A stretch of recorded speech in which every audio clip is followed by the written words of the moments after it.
నమస్తే, welcome to burning issue. నవ్యాంధ్ర ప్రగతి పరుగులు పెడుతుంటే ఈ వివాదాలతో బ్రేకులు వేయాలని చూస్తున్నారా? పవిత్రమైన ఏడుకొండల స్వామి ప్రసాదం ఇప్పుడు పొలిటికల్ చదరంగంలో పావుగా మారిందా? ఒకవైపు 100 కోట్ల ప్రజాధనం ఆవిరి, మరోవైపు కోట్ల మంది భక్తుల మనోభావాలతో చెలగాటం. అసలు లడ్డులో దాగిన మర్మమేంటి? ఆరోపణలు ప్రత్యారోపణల వెనుక అసలు కుట్ర ఎవరిది? దేవుడితో ఆటలాడుతూ ఏపీ అభివృద్ధి నుంచి ప్రజల దృష్టి మళ్లిస్తున్నదెవరు? రాజకీయాల్లో రేగుతున్న ఈ కల్తీ మంటల వెనుక దాగిన వాస్తవాలేంటో ఇప్పుడు చూద్దాం.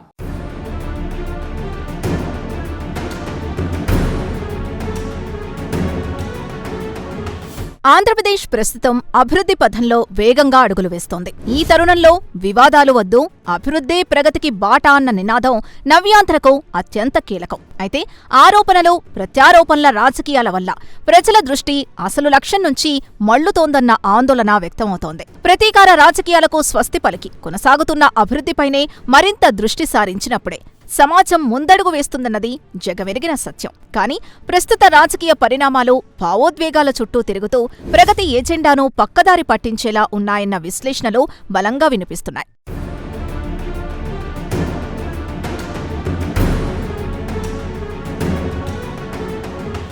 సరిగ్గా ఇలాంటి తరుణంలోనే కోట్లాది మంది హిందువుల ఆరాధ్య దైవమైన తిరుమల శ్రీవారి లడ్డూ ప్రసాదంలో నెయ్యి కల్తీ వ్యవహారం తెరపైకి రావడం తీవ్ర చర్చనీయాంశంగా పరిణమించింది. అసెంబ్లీ వేదికగా దీనిపై జరిగిన లఘు చర్చ రాష్ట్రవ్యాప్తంగా రాజకీయ ప్రకంపనలు సృష్టిస్తోంది.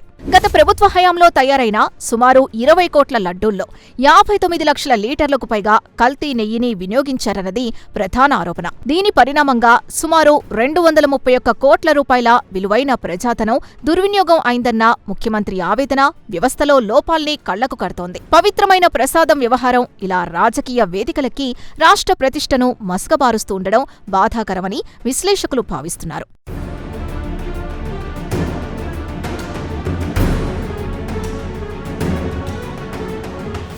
ఈ వ్యవహారంలో వెలుగు చూస్తున్న సాంకేతిక అంశాలు మరింత ఆందోళనను రేకెత్తిస్తున్నాయి. ఫోరెన్సిక్ పరీక్షల ఆధారంగా ఆ నెయ్యిలో కనీస పాలశాతం లేదని, అది కేవలం రసాయనాలతో సృష్టించిన పదార్థమని తేలడం వ్యవస్థాగత వైఫల్యాలకు అద్దం పడుతోంది.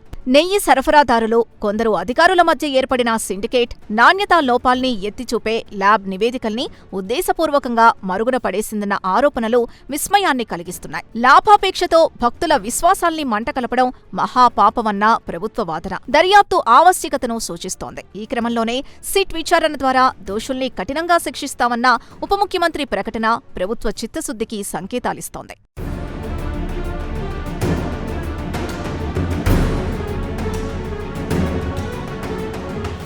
మరోవైపు అధికారపక్షం ఆరోపణల్ని విపక్ష వైసీపీ పార్టీ తీవ్రస్థాయిలో తిప్పికొడుతూ ఉండడంతో ఈ వివాదం మరో మలుపు తిరిగింది.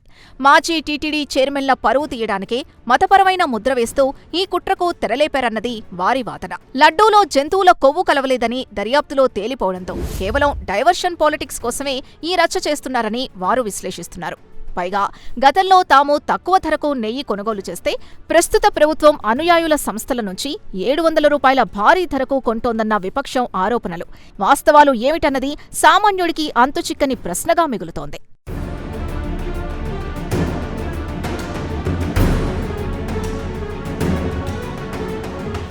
విన్నారు కదా, ఒకరు కల్తీ జరిగిందంటే మరొకరు అదంతా కేవలం డైవర్షన్ పాలిటిక్స్ అంటున్నారు. కిలో నెయ్యి ఉత్పత్తి వ్యయం కంటే తక్కువ ధరకు వస్తుంటే గతంలో వ్యవస్థ ఎందుకు నిలదీయలేదు? ఈ ఆరోపణల హోరులో అసలు నేరస్తులు తప్పించుకుంటున్నారా? విమర్శల వెల్లువలో అసలు దర్యాప్తు పక్కదారి పడుతోందా? ఈ రాజకీయ బురదలో మరుగున పడుతున్న మరికొన్ని వాస్తవాలు ఇప్పుడు చూద్దాం.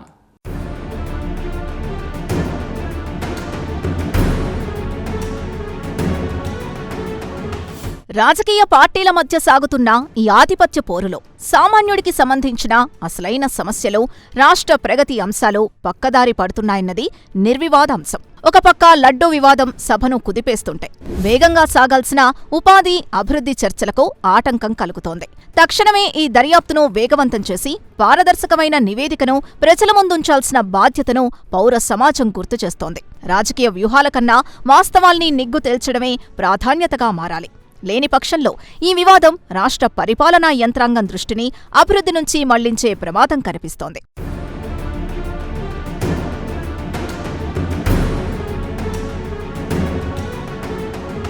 ప్రజాస్వామ్య మనుగడకు బలమైన ప్రతిపక్షం వెన్నెముక లాంటిది. ఈ నేపథ్యంలో వైసీపీ హోదా పేరుతో సభను బహిష్కరించడం లాంటి నిరసనలకు మాత్రమే పరిమితం కాకుండా అత్యంత బాధ్యతాయుతమైన విపక్ష పాత్రను పోషించాల్సిన అవసరం ఎంతైనా ఉంది. కూటమి ప్రభుత్వం ఇచ్చిన సూపర్ 6 హామీల అమలు తీరు, సంక్షేమ పథకాల పురోగతి, మౌలిక సదుపాయాల కల్పన వంటి కీలకమైన ప్రజా సమస్యలపై సభలో ప్రభుత్వాన్ని నిలదీయాలి. ఇలాంటి నిర్మాణాత్మకమైన అడుగులు పడినప్పుడే చట్టసభలు అర్థవంతమైన చర్చలకు వేదికలవుతాయి. అలా కాకుండా కేవలం ఆరోపణలకే పరిమితమైతే అది అంతిమంగా ప్రజాస్వామ్య స్ఫూర్తిని నీరుగార్చడమే అవుతుందని రాజకీయ పరిశీలకులు లోతుగా విశ్లేషిస్తున్నారు.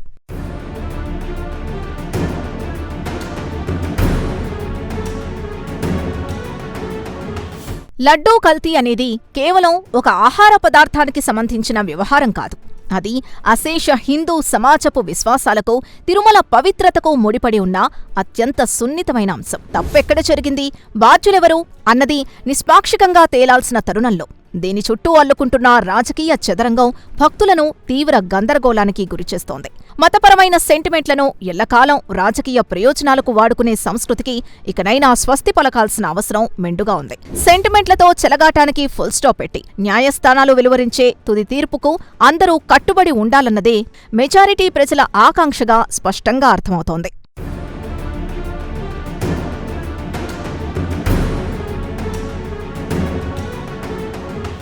చెట్టు పేరు చెప్పి కాయలు అమ్మినట్లుగా భగవంతుని పేరుతో జరిగే టెండర్ల ప్రక్రియలో లోపాలు సంస్థాగత పతనానికి దారితీస్తాయని ఈ ఉదంతం స్పష్టం చేస్తోంది. వ్యక్తులు లేదా పార్టీల చుట్టూ పరిభ్రమిస్తున్న ప్రస్తుత చర్చను పక్కకు పెట్టి వ్యవస్థలో వేళ్లూనుకున్న లోపాలపై దృష్టి సారించాల్సిన అత్యవసర పరిస్థితిది. టీటీడీ లాంటి ప్రపంచస్థాయి ధార్మిక సంస్థలో ముడిసరుకు కొనుగోళ్లలో కేవలం అత్యల్ప ధర కోట్ చేసిన వారికి టెండర్ కట్టబెట్టే పద్ధతి నాణ్యతకు గొడ్డలిపెట్టుగా మారుతుందన్న వాదనల్లో నిజం లేకపోలేదు. కిలో నెయ్యి ఉత్పత్తి వ్యయానికన్నా తక్కువ ధరకు ఎవరైనా కోట్ చేసినప్పుడు ఆ నాణ్యతను ఎలా విశ్వసిస్తారన్నది ప్రాథమికంగా ఉత్పన్నమవుతున్న ప్రశ్న.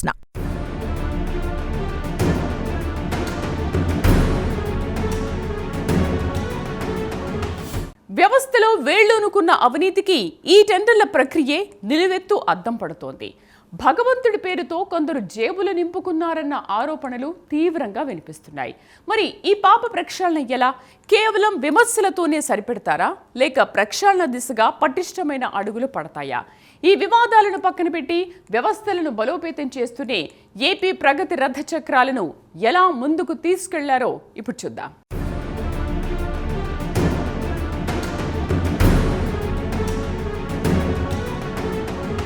భవిష్యత్తులో మరెన్నడూ ఇలాంటి అపవిత్ర చర్యలు పునరావృతం కాకుండా ఉండాలంటే టీటీడీ ప్రక్షాళన దిశగా కఠినమైన సంస్కరణలు తక్షణమే అమలుకు నోచుకోవాలి. తిరుమల సన్నిధిలోనే ఒక అత్యాధునికమైన food safety and quality control laboratory ఏర్పాటు ఎంతో ముఖ్యం. టెండర్ల మంజూరు ప్రక్రియలో కేవలం ధరకు మాత్రమే కాకుండా నాణ్యతా ప్రమాణాలకు అత్యధిక ప్రాధాన్యతను ఇవ్వాలి. ఇలాంటి పటిష్టమైన చర్యల ద్వారా మాత్రమే భక్తుల విశ్వాసాన్ని తిరిగి పాదుకొల్పడం సాధ్యమవుతుంది. వ్యవస్థల్ని బలోపేతం చేయడం ద్వారానే ఏ ప్రభుత్వమైనా తన పారదర్శకతను, జవాబుదారీతనాన్ని నిరూపించుకోగలదని నిపుణులు సైతం ఏకాభిప్రాయం వ్యక్తం చేస్తున్నారు.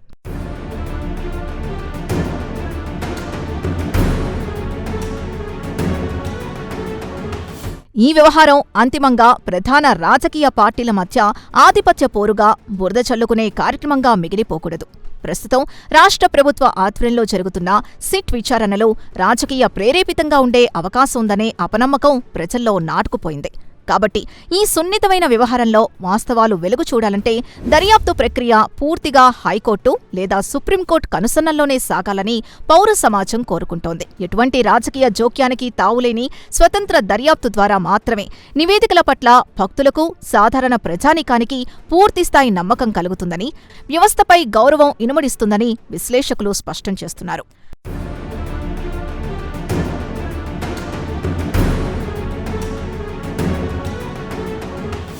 రాష్ట్రం ప్రస్తుతం అభివృద్ధిపై దృష్టి పెట్టి పెట్టుబడుల్ని ఆకర్షిస్తున్న తరుణమిది. పారిశ్రామికవేత్తలు ప్రధానంగా కోరుకునేది రాజకీయ సుస్థిరత, పటిష్టమైన శాంతి భద్రతలు. కానీ ఈ లడ్డూ వివాదం జాతీయ, అంతర్జాతీయ స్థాయిలో ప్రముఖంగా వార్తల్లో నిలవడం వల్ల ఏపీ బ్రాండ్ ఇమేజ్ కి ఎక్కడ డ్యామేజ్ జరుగుతుందో అన్న ఆందోళన వ్యక్తమవుతోంది. ఇలాంటి వివాదాలు కంటిన్యూ అయితే భవిష్యత్తులో రాష్ట్రంలోకొచ్చే పెట్టుబడులపై, సాగుతున్న పారిశ్రామిక ప్రగతిపై ప్రతికూల ప్రభావం పడే ప్రమాదం ఉందని ఆర్థిక నిపుణులు హెచ్చరిస్తున్నారు.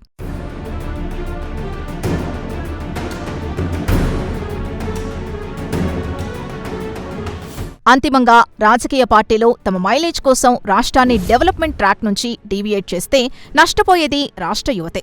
అందుకే మతపరమైన వివాదాలకు సత్వరమే స్వస్తి పలకాలి. దోషులు ఎంతటి వారైనా శిక్ష పడుతుందనే భరోసాను దర్యాప్తు సంస్థలు, న్యాయ వ్యవస్థపై వదిలేయాలి. ప్రభుత్వం ఇప్పటికే వేగవంతం చేసిన మౌలిక సదుపాయాల కల్పన, యువతకు ఉపాధి, రాష్ట్రాభివృద్ధిపై మరింతగా దృష్టి కేంద్రీకరించాలి. అప్పుడే ఏపీ పునర్నిర్మాణానికి వేస్తున్న అడుగులు మరింత బలోపేతమవుతాయని విద్యావంతులు స్పష్టం చేస్తున్నారు.